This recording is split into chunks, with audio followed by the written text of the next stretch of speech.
আসসালামু আলাইকুম, সবাইকে স্বাগতম।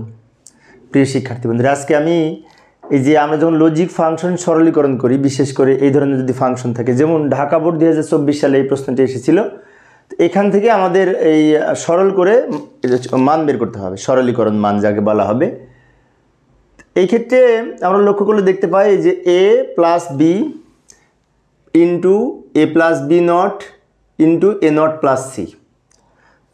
প্লাস বলতে অর বোঝায় আর ইন্টু বলতে অ্যান্ড বোঝায়, এগুলো তো আমরা জানি। তো যাই হোক, এটা সমাধান করার জন্য প্রথমে আমরা এই দুটো গুণ করব। প্রথম দুটো গুণ করতে পারি। তো গুণ করে কি মান হবে লক্ষ্য করি। এ কে এ দ্বারা গুণ করব, তাহলে এ ইন্টু এ হবে, প্লাস একে আবার বি নট দ্বারা গুণ করব, তাহলে এখানে হবে এ বি নট, প্লাস বিকেও আবার এই দুটা দিয়ে গুণ করব। একে বি দ্বারা গুণ করলে A B plus B into B not, আর এইখানে যা আছে রেখে দিলাম। আমি আবারও বলছি, লক্ষ্য করি, এ দ্বারা প্রথমে এই দুটো গুণ করে এই দুটো পেয়েছি, প্লাস বি দ্বারা এই দুটো গুণ করে আবার এই দুটো পেয়েছি, অর্থাৎ এ দ্বারাও গুণ করেছি, বি দ্বারাও গুণ করেছি, আর লাস্টে যা আছে রেখে দিয়েছি।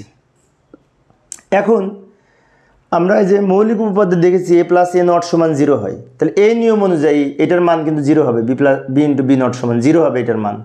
এটার মান যদি 0 হয়, তা আমরা পরের লাইনে আর একটা কাজ করতে পারি, যে এ ইন্টু এ সমান এ হয়, কিন্তু এ ইন্টু এ একটা এ হবে, আর এ বি নট রেখে দিলাম, প্লাস এ বি রেখে দিলাম, প্লাস এটার মান 0, আর এখানে যা আছে রেখে দিলাম।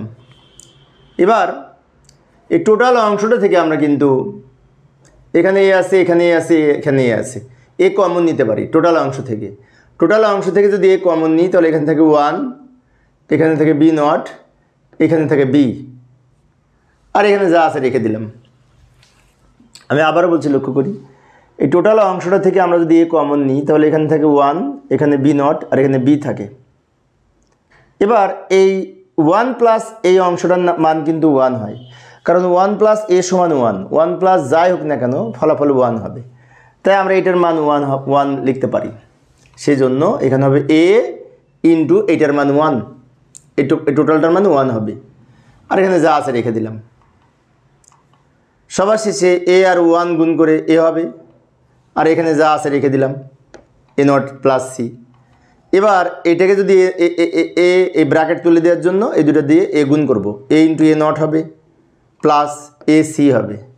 এখন এ ইন্টু এ নট সমান কিন্তু 0, তাহলে আমরা লিখতে পারি 0 প্লাস এসি, 0-র সাথে এসি যোগ করলে এসি হয়। সবার শেষে উত্তর এসি হচ্ছে, তাই না? তো এই অঙ্কের সমাধান হবে এসি। তো এইভাবে আমরা লজিক ফাংশন সরলীকরণ করতে পারি।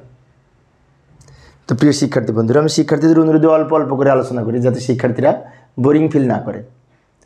পরের ক্লাসে কী করবো একটু দেখে যাই। পরের 26তম এই অঙ্কটি সমাধানের চেষ্টা করব, কিভাবে সমাধান করা যায় দেখার আমন্ত্রণ রইল। খোদা হাফেজ।